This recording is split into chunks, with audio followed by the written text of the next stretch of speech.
नमस्कार दोस्तों, स्वागत है आपका लॉयर्स एंड जस्टिस पे। सुप्रीम कोर्ट में जो केंद्र सरकार ने केस फाइल किया है, अपील फाइल की है दिल्ली हाई कोर्ट के जजमेंट के अगेंस्ट पर, कैफ फोर्सेस की ओल्ड पेंशन के अगेंस्ट में, तो उसी के एवज में ये वीडियो मैं आपके लिए लेकर आया हूँ। इसमें हम बताते हैं कि अभी जो रिसेंटली 7 मई 2025 को केस लगा हुआ है उसमें एक्चुअल में हुआ क्या, उसका क्या जजमेंट है, क्या ऑर्डर पास हुआ, वो डेली ऑर्डर हम इस वीडियो के अंदर डिस्कस करेंगे, तो बने रहिएगा मेरे साथ। दोस्तों, कैफ फोर्सेस का मुद्दा आप जानते ही हैं और इस पर रेगुलर हियरिंग चल रही है सुप्रीम कोर्ट में। पहले 25 की डेट थी, फिर ये 7 मई की डेट इसमें लगी थी। 7 मई को भी केस रजिस्ट्रार कोर्ट में ही लिस्ट हुआ और ये आइटम नंबर 10 था। रजिस्ट्रार साहब की कोर्ट के अंदर इसमें क्या हुआ वो मैं आपको विस्तार से बताता हूँ। दोस्तों, कैफ फोर्सेस के लिए जो यूनियन गवर्नमेंट ने केस फाइल किया है, अपील फाइल की है, उसमें करीबन 103, तो ऑर्डर शीट के अंदर दिखाई दे रहे हैं कि 103 रिस्पोंडेंट्स हैं। अब 103 से भी ज़्यादा है नहीं है, ये बाद में पता लगेगा, बट 103 रिस्पोंडेंट्स लगभग अभी हैं। तो इतने रिस्पोंडेंट्स को सर्विस कराना अपने आप में बहुत बड़ा चैलेंज होता है। ध्यान दीजिएगा कि जब भी रजिस्ट्रार साहब के पास केस लगता है तो प्लीडिंग्स को कंप्लीट कराने के लिए लगता है।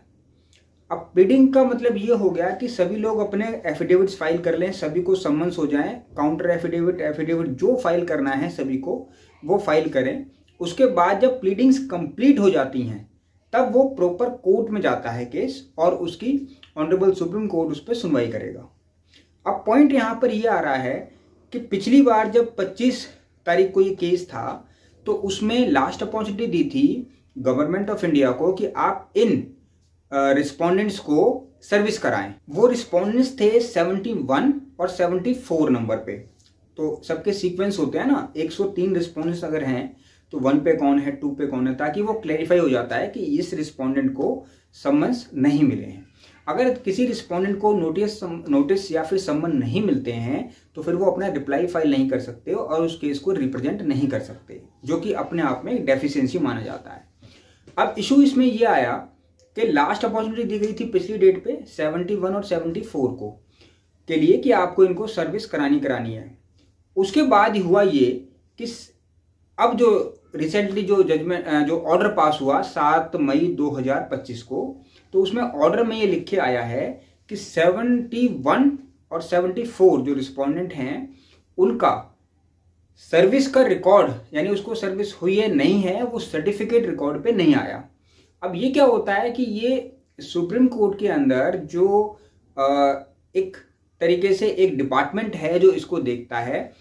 देखिए, कभी जब सम्मन होते हैं तो सम्मन्स में एडवोकेट्स का काम जो होता है कॉपी सप्लाई करना और पीएफ फाइल करना, वो हो जाता है। उसके बाद वो सर्विस ऑफ सम्मन्स डिपार्टमेंट कराता है अपने एम्प्लॉयज के थ्रू, तो वो एम्प्लॉयज सर्विस ऑफ सम्मन्स करते हैं। उसके बाद जब सम्मन्स हो जाते हैं तो एक सर्टिफिकेट इशू करके रिटर्न में कि इन बंदे को सर्विस हो गई है, ये लिखित में वो उस फाइल के अंदर लगा देते हैं। तो जिससे क्या होता है, रजिस्ट्रार साहब उसको देख लेते हैं कि हाँ, सर्टिफिकेट ऑफ सर्विस आ चुका है, यानी सभी रिस्पोंडेंट को सर्विस हो चुकी है। उसके बाद ये डिसाइड होता है कि इनके काउंटर एफिडेविट्स आए या नहीं आए, और अगर नहीं आए तो क्यों नहीं आए, किसी ने टाइम मांगा है नहीं मांगा है, वो देखा जाता है। तो यहाँ पर जो अभी जो रिसेंट जो ऑर्डर पास हुआ 7 को, उसमें सिर्फ इतना हुआ कि 71 और 74 का सर्टिफिकेट ऑफ सर्विस रिकॉर्ड पे नहीं था, इसलिए इस केस को उनको डायरेक्शन दी गई कंसर्न ऑफिसर्स को कि आप इसमें ये फाइल कीजिए, और इस केस को अगस्त के लिए पोस्टपोन कर दिया गया। तो दोस्तों, अब इसके अंदर जो अगली डेट आई है वो 4 अगस्त 2025 आई। 4 अगस्त 2025 को इस मैटर में फिर से सुनवाई होगी और उसके अंदर यही देखा जाएगा कि क्या 71 और 74 को सर्विस ऑफ सम्मन्स हो गई है या नहीं। अब मैं इसका ऑर्डर आपको थोड़ा सा पढ़ के बताता हूं। अब ये ऑर्डर है दोस्तों मेरे पास, इसमें ये आइटम नंबर 10 है, रजिस्ट्रार कोर्ट, और इसमें only civil appeal number 9637 of 2024 is listed under this item.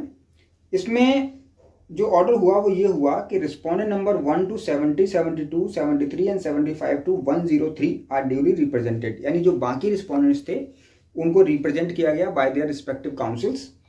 Await certificate of service from high court in respect of respondents number 71 and 74 issue reminder. तो इनका जो सर्टिफिकेट है सर्विस का वो नहीं आया फ्रॉम हाई कोर्ट, यानी कंसर्न हाई कोर्ट के थ्रू सर्विस कराई जाती है। तो await certificate of service from high court in respect of respondent number 71 and 74 issue reminder. तो उनको रिमाइंडर इशू कराया गया। अब ये लिस्ट अगेन ऑन 4 अगस्त 2025। अब इसमें हाई कोर्ट का क्या कंसेप्ट है वो समझिए दोस्तों।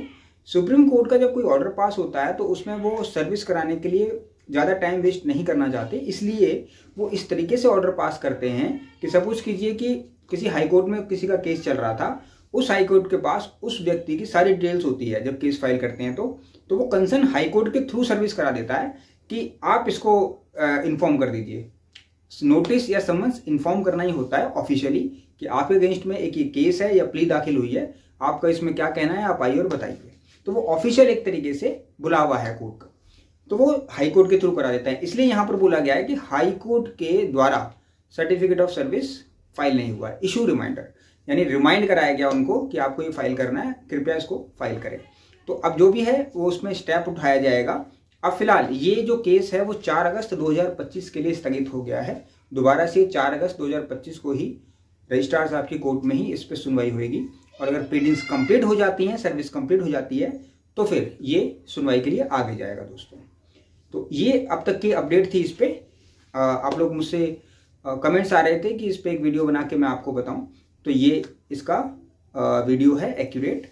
आप चाहें तो मैं आपको इसकी ऑर्डर की कॉपी भी प्रोवाइड करा सकता हूँ जब भी आप कहेंगे। अगर किसी को चाहिए तो कमेंट बॉक्स में कमेंट करके मुझे बताइएगा, मैं उसको प्रोवाइड करा दूँगा। पर्सनल चाहिए तो आप मुझे व्हाट्सएप कर दें, मैं वहाँ प्रोवाइड करा दूँगा। तो बने रहिएगा दोस्तों लॉयर्स एंड जस्टिस पे। मैं और भी आपके लिए कुछ अपडेट्स हैं वो भी वीडियो में आपके लिए जल्द लेकर आऊँगा। बने रहिएगा मेरे साथ।